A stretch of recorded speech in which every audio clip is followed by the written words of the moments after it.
Hello, I'm Arkayla. I'm a shamanic healer, an alchemist, and a channel. And if you're new here, welcome. Please make sure you subscribe so that you don't miss out on my free weekly readings, my transmissions, and my healings.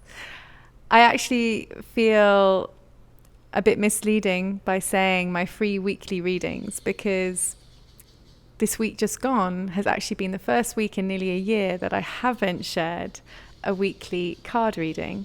And that is actually why I'm here today, because I want to share a bit around why that was. Now, I had an ear infection, which to many people would seem like a very mundane thing. You get some antibiotics and you fix it. And this is why I wanted to share this video, because I wanted to share my approach to illness, in the hope that it might spark some inspiration or just a new perspective for other people. I am by no means offering medical advice here. I am simply offering my perspective on how I work with my body when it offers me an experience around healing. So to set some context up here, I was brought up by two parents, both of whom were homeopaths. And so I never used antibiotics growing up, and we weren't vaccinated. This isn't about making a point, this is just my life experience. And my mother particularly held the really strong conviction that my body was talking to me through any illness that came up. And therefore, whenever I got ill, I would be given some homeopathic remedies, but most importantly, Mum would turn around at some point and say, okay, what is going on? What's happening? And inevitably, I would say nothing for about a day, and then break down in tears and tell her, I don't know what was on my mind. And then through us discussing it, sometimes mostly fighting about things, it would then come to a place of resolution, and I would become very annoyed by the fact that I would normally get better, because I really wanted my mum to take me to the doctor and get me medicine like all my other friends did and just get better that way, because it looked way easier than all the seeming heartache that I had to go through. However, it's only now, having started or become a healer myself 7 years ago when I started doing Reiki for people, that my relationship with my body and healing has returned largely to the perspective that my mother shared, which was that my body is talking to me. However, I would say that in my personal process of integrating and being very committed to listening to my light, my soul self, I have come to understand that it's not just my body that is talking to me, but my entire experience is communicating to me on many different levels. And that's really what I want to share with you today. Last week, when my ear infection started to become apparent, it was actually the day before my husband's birthday. And so I had a lot going on. We've just moved to a new country and we're meeting lots of new people. And there's a lot of factors that are playing out that I'm navigating. So that's the very three-dimensional reality of my situation. And so when this illness started to manifest, I didn't prioritize being able to really sit with it initially, because I was preparing this birthday for my husband. And so I had his birthday, and then that evening it really started to set in and in my mind really scream for attention. That's what pain is to me. It is a scream from my soul self, not my body. My body is the vessel through which my soul self communicates. It was a scream from my soul self saying, listen, listen. There is wisdom here for you. There is an opportunity here for you. And because I don't only pull your cards, I also pull my own cards. I have known for about a month now that I have had a portal about to really drop in for me. And I don't only know this from doing my cards. I know this because I've also started to really observe my astrology and the cycles that creates. And this isn't because I've become an astrologer. I can't do astrology. I'm terrible at it. And I don't feel any call to become wiser at it either. But I have beautiful friends that are phenomenal astrologers. And I also listen and pay attention to particularly Heather Ainsworth, who is an amazing astrologer, Pam Gregory and Braca. They're the three go-tos. I'll put their links in the copy below this video. And I must admit, prior 2020, I wasn't that fussed about astrology. However, since 2020, I guess because I was looking for other layers of context and my own journey was moving in that way in many ways, I started to really pay attention to the effects of the new moon and the full moon and my cycle and where I was within the astrological context of my life, not only me personally, but also the collective. And by following this, I have understood and come to really directly experience the impact astrology has on my day-to-day life. And so this was another layer of what was happening to me, because right now there is a lot going on, not only in my personal chart, but also on the collective level. And so naturally it will be reflected in my day-to-day experience. What I also have come to observe is that I have this, what I'm calling now, an inhale and an exhale cycle in my year. So every single year around this time, between October and November, I go back into an exhale period, which means that I will start to feel more centered and aligned, normally through Christmas, going into the new year, right up and until around May and June. And that is when I then tend to go into my inhale, which is when things become a little wobbly and I start to face more situations that present in me patterns that I am here to transform more clearly. And so it is a trickier time, but a profitable time. It is the yin to the yang. So it's this cycle I've observed in my own personal experience, just by reflecting on how my energy works through the year, this year, as well as last year, as well as the year before. Casting my mind back to see, there is a cycle here that happens annually. And I find that that's really helpful, because I know as I come into this part of the year that it is a tricky time for me. There are portals that open for me with these eclipses, and for many of us, but particularly this time last year, I lost my father. There were many factors at play.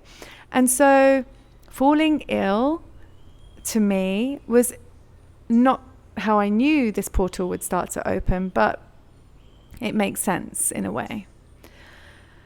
And so I know that there is a really powerful invitation here for me to listen, because this portal, of course, is working for me. This illness, of course, is working for me. And so despite the beautiful recommendations of the beloveds in my life, my family, my friends, around what I could take to help my ear, what I could fix it with, and this is what we're taught, right? Go to the doctor, get them to fix it. And I call this kind of outsourcing.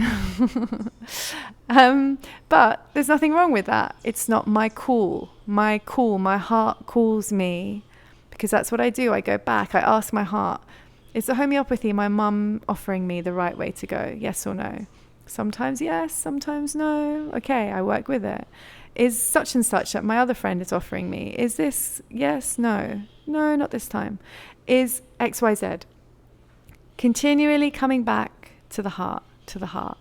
What do you need? What do you want? This has been the invitation. This is what this is screaming for. Listening, deeper listening, please. And so I'm here. I postpone my clients. I move things around. I create space for me to listen, for me to go within, retreat, for me to inhale, to go into the dark. Because I know that the dark isn't scary. The dark is full of potential, just like the womb. And if you walk into the dark with an open heart, you will receive wisdom. And so I went into the darkness of my body, my beautiful body that I know is in service, and I asked it to show me what is happening here. And it took me to my soul self.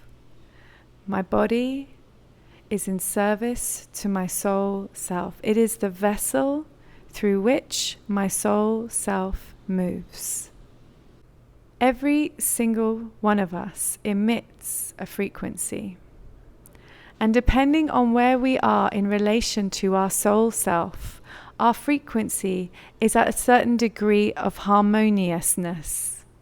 So when we're really lined up with our soul self, the frequency we emit is really harmonized.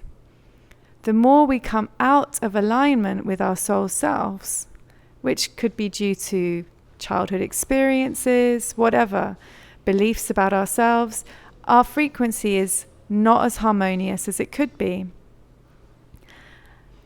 And our innate desire is to come into harmony with ourselves. That's what drives us forward, really. It's this desire to be happy, right? To be joyful. But those things are really possible once we are truly in harmony with our soul selves. And our body is the vessel through which our soul self moves. That is how our soul self expresses itself in this 3D reality. This personality of Arkayla, I have carefully developed over my life experience, is a personality. My soul self is my truth. It is who I am. My soul self has no beginning and no end. My soul self has taken many forms, lived in many places, and done many things. It is coming into deeper and deeper awareness of my soul self nature that I come into deeper and deeper understanding of my true self. And as I do that, I come into greater and greater embodiment. Embodiment is when we have taken something that is conceptually available to us and have imbibed it into our physicality, into the very fabric of our being. Like learning to drive or ride a bike, we are first taught it, we understand it, and then it is through continual practice that it becomes second nature, completely embodied. And this is what we are here, I feel, to do. To bring ourselves into full embodiment, to allow our soul selves to completely move into our physicality by creating strong relationship with our true nature.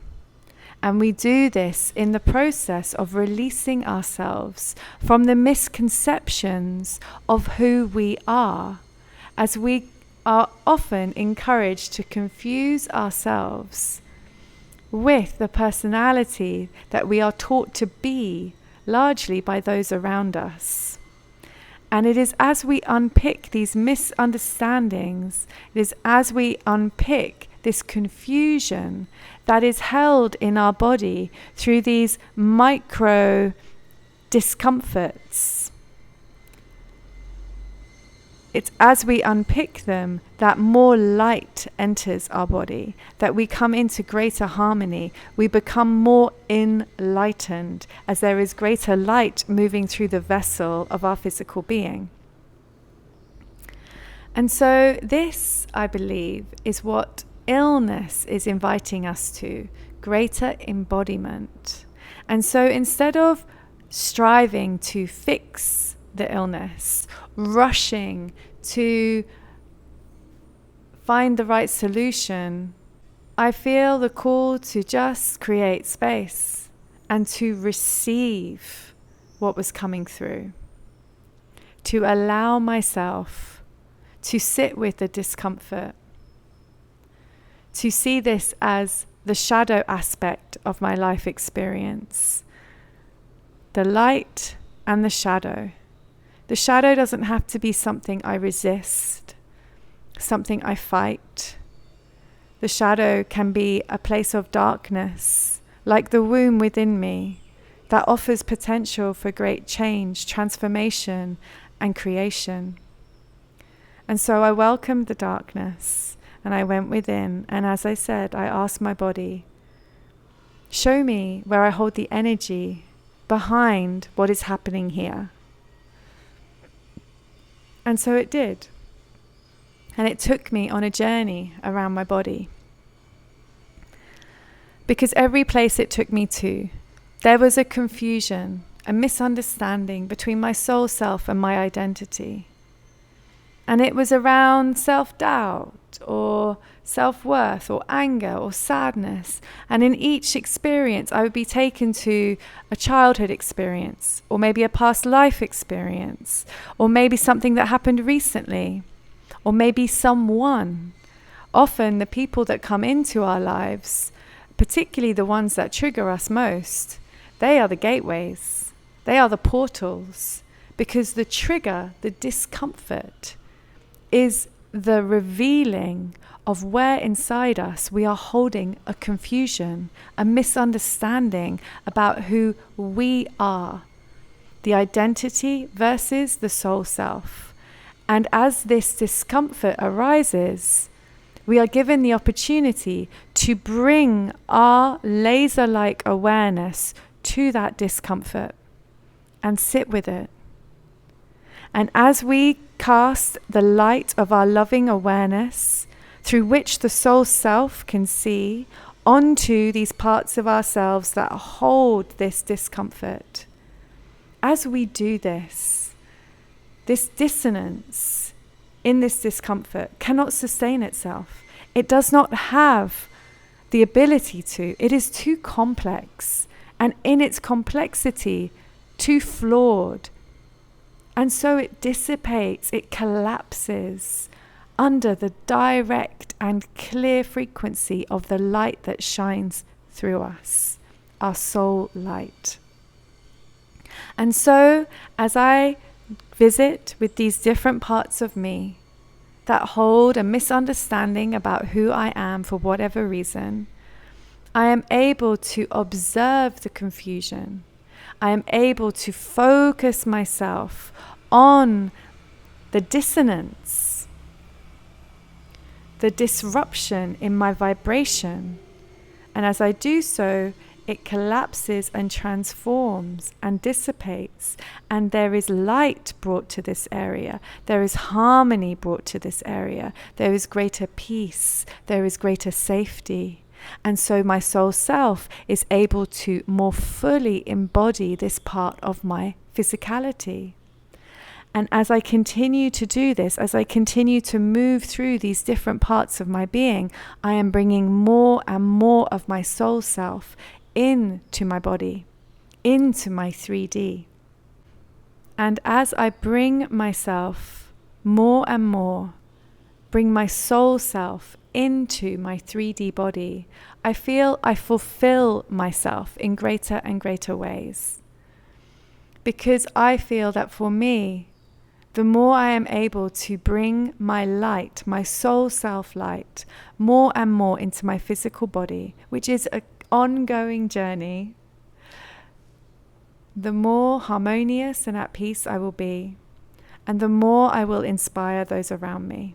And this is a gift for myself, for them, for everyone. It's a win-win. And what I have discovered as I do this is that as I open up these parts of myself, my ability to connect with my soul self, of course, deepens. I become more psychic, or I become a better channel. And so you see, the discomfort in our bodies is our gateway, not only to healing, but so much more. And the more that we become familiar with our bodies as this vessel through which our soul self is able to articulate itself, the more we recognize how all our life experiences are actually coming forth to assist this process. And so when things come in that are not helpful, I understand I'm not meant to go that direction. My soul self is not looking for this. And when things come in that are really helpful, when beautiful people come in, when doorways open, when their hearts light up mine, when I feel the desire to spend time with them, I feel my soul self saying, this is the direction. And so you see, you don't have to have a direct line with your guides to do this. This is a relationship that can start right now, simply by making greater priority of asking your heart, how do I feel about this person? How do I feel about this situation? If they feel good to you, see the invitation that is there. If it feels easy to you, see the invitation that is there. Be cautious of complexity. Complexity is not harmonized. Spirit, light, love will always make itself known through ease, joy. It's always looking for ease. This doesn't mean that you won't experience discomfort on the pathway to your enlightened state. There is discomfort. But this discomfort is caused by a misunderstanding about who you are and what you're capable of, and your attachment to that misunderstanding. Because light will ask you to let go of your attachments to the rights and wrongs of things. And this is challenging for us because we have been conditioned to pick a side. But light will continually ask you to just love. And that can be really tricky sometimes, as crazy as that might sound. But for now, just keep asking your heart, does this feel good to me? And when your body presents you with illness, do not run from it, do not resist it, and do not fear it. Yes, it can be painful, really painful at times. But that is where the light lies. And if you can find the courage and the commitment to yourself to trust your body and trust your life and let go of time, because I don't believe for one instant that I'm 100% healthy right now. I know that there are things happening in my body that are at different stages, and they are unfolding at their perfect time and in their perfect way. And I trust that my life is leading me in a way that will sing sweetly to me and will show me the open doors at the right time and show me the closed doors at the right time. So do not put yourself under pressure to be anything or in any state. Simply let go of the outcome and trust the journey and see what delights can unfold for you. I hope that this is helpful. Sending you so much love, and I'll see you again soon. Bye-bye.